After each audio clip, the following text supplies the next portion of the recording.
বাড়ির পাশে কোপাই নদী, নদীর পাশে মেলা বসে, মেলা রে হবে না।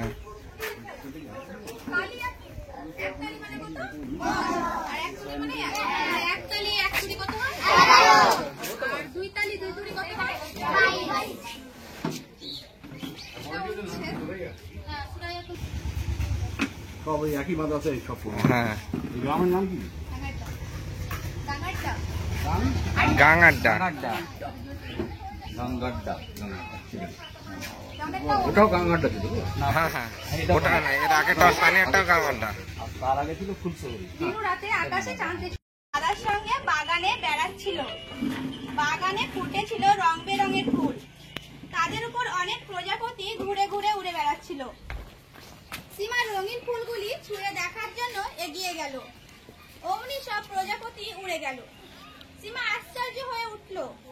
দাদু দেখো, সব ফুলগুলো উঠছে। দাদু হেসে বললেন, ঠিক বলেছো, ওই রং বেরঙের ফুল থেকেই তো ফুল, এই ফুল রঙিন ফুলের মতো দেখতে, এরা হলো প্রজাপতি।